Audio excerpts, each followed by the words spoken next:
Priya is talking about her kitchen again. $4,000, the contractor said. Maybe more if they find mold behind the drywall. She says the number like she's testing how heavy it sounds out loud. You used to feel that. The specific drop in your stomach when someone said a number that big near you. It doesn't come. You just say, "That's a lot," and mean it, and go back to your sandwich. Priya doesn't notice. Deshaun does. He's standing by the fridge, and something on his face changes before he says a single word. You're 25. You make $48,000 a year answering phones for a dental office in Columbus, Ohio. Front desk coordinator. It sounds like nothing, and means something specific to about 4 people. You have $2,200 in an account you renamed Anchor because the bank's default name for it made it too easy to spend. 6 weeks ago you got a raise, not a big one. $63 more a month after taxes. You didn't buy anything with it. You opened the app, found the automatic transfer sitting there quietly since last spring, and moved it from 40 to 90. It took 3 minutes. Nobody watched you do it. Nobody was supposed to. The bank still sends you the same letters everyone gets. Pre-approved cards, 22% interest, your name spelled right, your risk profile generic. The system hasn't caught up to you yet. People have started to. Priya complains about money the way other people complain about traffic. Constant, low grade, not really asking for help. Today it's the kitchen. $4,000. She says it twice, like repeating it will make someone else carry part of the weight. You remember exactly what that weight used to feel like. It isn't there today. The number passes through you the way a word in a language you used to speak fluently passes through you now. Familiar shape, no impact. Deshaun is rinsing a bowl at the sink, and he watches the whole thing. Priya's complaint, your nod, the gap where a reaction used to sit. He doesn't say anything yet. He just looks at you a second longer than the moment needs. Later in the parking lot, he asks if you're good. Not worried good. Curious good. You went somewhere back there, he says. You tell him you're just tired, which isn't a lie, exactly. It just isn't the whole truth either. What actually happened is smaller than either of you can name yet. $50 extra. A habit that's been running 9 months without applause. A number in an account named after something that doesn't do anything dramatic. Just sits there, compounding too quietly to notice from outside. The first sign is never a number you can screenshot. It's a reaction you stopped having without deciding to stop having it. Your car won't start on a Wednesday. Not a slow death, just silence when you turn the key, 3 times, then a 4th out of stubbornness. The tow costs $90. The diagnosis costs another $60. The alternator, the guy says, 510 parts and labor, maybe a day and a half. A year ago you'd have done math standing right there in the shop, which card had room, whether Friday's paycheck would help, whether it would help enough. You don't do any of that now. You ask if he takes cards. He does. You tap it. He hands you a printout you fold without reading and put in your bag. The whole thing takes 4 minutes. Marcus is on a video call when you walk back into the apartment and mutes himself just to say, $500 and you didn't even make a face. He's joking. You both know he's joking. You laugh and say something about how rich people probably have cars that never break, and the call unmutes and the moment moves on, but you don't correct him. That's the part that stays with you later, alone, after the apartment goes quiet. Not the bill. The bill is already filed away, in whatever part of your brain closes solve problems.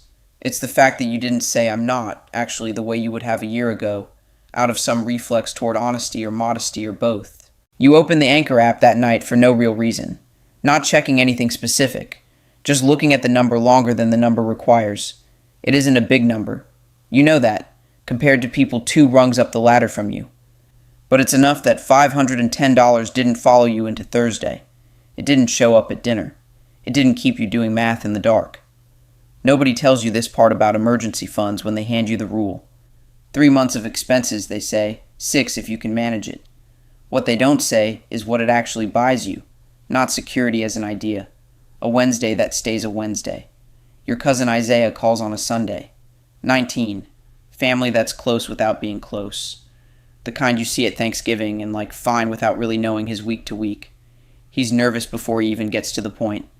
He found a room in a house near campus, first place that's actually his, and the deposit's due Tuesday, and he's short, $340 short. He circles the number for almost a minute before he says it plainly. You tell him you'll send it tonight. You don't ask when he'll pay it back. You don't bring it up at all. You transfer it before bed, no note, just his name, and a thumbs up because you can't think of anything that doesn't sound like a speech. He texts back inside a minute. You have no idea what this means. I won't forget it. That's a lot of words for $340.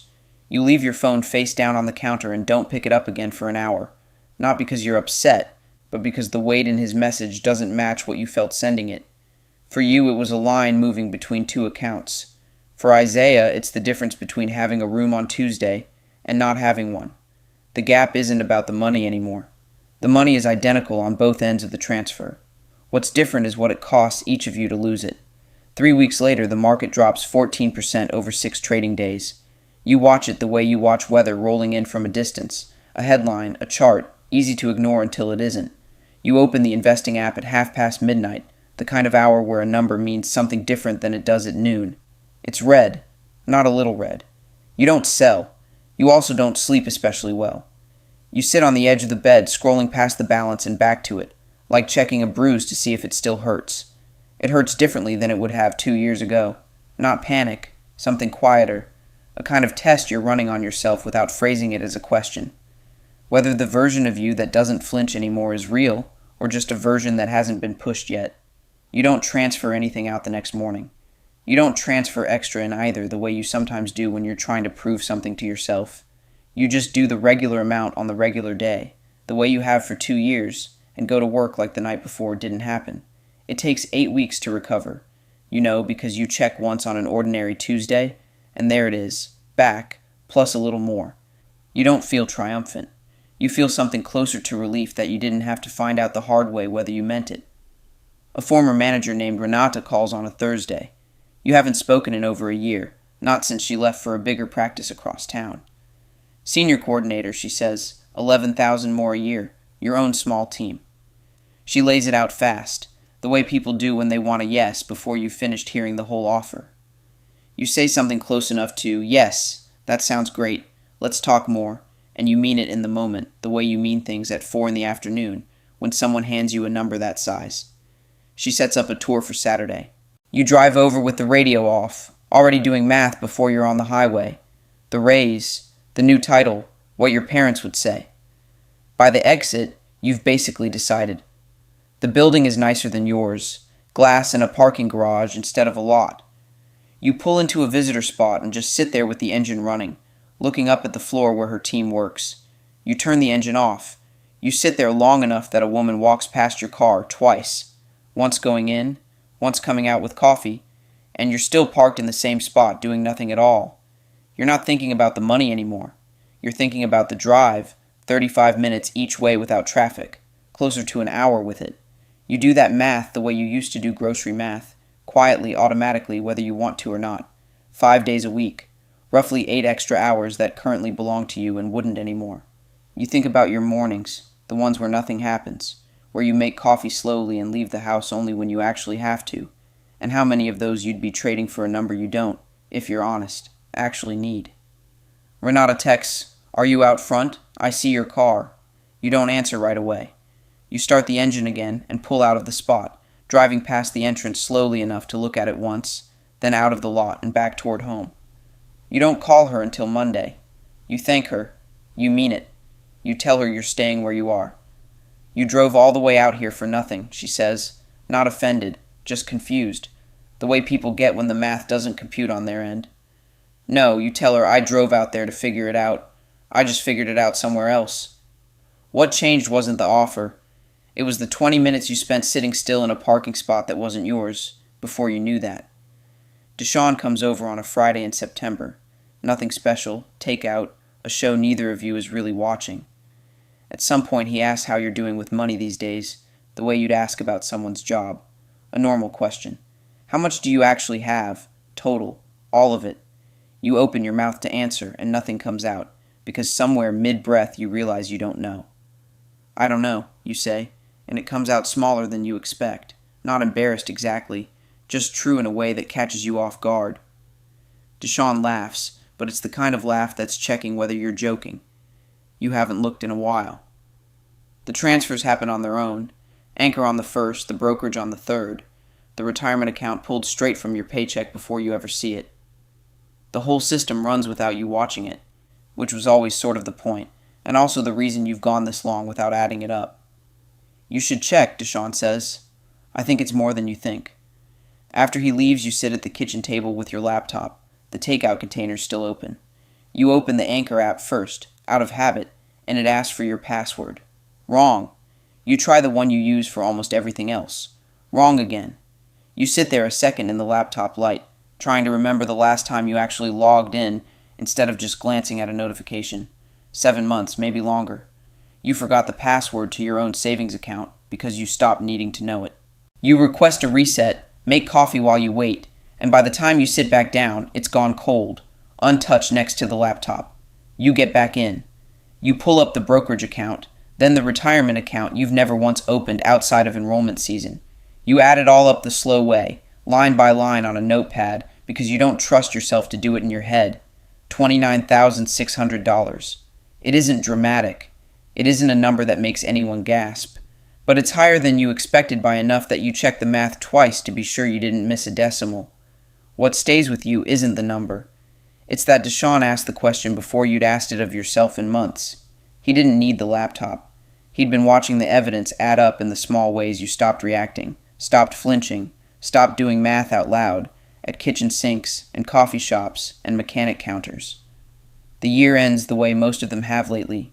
No single event marking it, no bonus, no windfall, no one Tuesday when everything changed. You sit down between Christmas and New Year's the way you do now every December and actually look at the whole picture instead of the pieces. You add it up the slow way again. $44,100. It isn't a leap from where you were in September. It's just 3 more months of the same $90 transfers, the same paycheck deductions, the same nothing happening on the surface while something kept happening underneath it. 2 days before New Year's, Priya stops by your desk. You haven't talked about money with her since that afternoon in the kitchen almost 5 years ago, when she complained about the contractor and you went quiet in a way neither of you understood yet. She's different now, too. Married, a new job of her own. I want to actually start saving, she says. Real saving, not just whatever's left over. I don't know where to start. You almost laugh, not at her, at the shape of the moment. This is the same person who used to do her financial complaining out loud without expecting an answer. Now she's asking for one directly, and you're the person she decided to ask. You tell her the version that's true and unglamorous. Pick a number, even a small one. Automate it before you can spend it. Don't touch it when something scares you. Do that for longer than feels reasonable. She writes some of it down. You don't know if she'll actually do it. That part was never up to you, and you've made enough peace with that to not need the outcome to feel finished. What stays with you walking to your car that night isn't the advice. It's that the conversation happened at all. That the same person who once stood at the center of your first quiet moment with money is now standing at the start of her own, not knowing yet what it costs, or gives back, or how long it takes before anyone notices. You don't feel like you've arrived anywhere. That's the strange part. There's no finish line where the number finally gets big enough that you feel it. There's just more distance opening quietly, the same way it always has, between who you were at that kitchen sink and who you are now. A few weeks into January, in that same office, someone new is standing at the coffee machine. She's 23, new to the floor, still learning where everything is. She's talking about a bill, or a deposit she didn't expect, doing the math out loud the way people do, when they want someone to feel it with them. Priya is standing right there. She nods along. She says, "That's rough," and means it, and doesn't notice that she's not really feeling it the way she used to. Somewhere in that building, someone is about to go quiet for the first time, and not know why yet.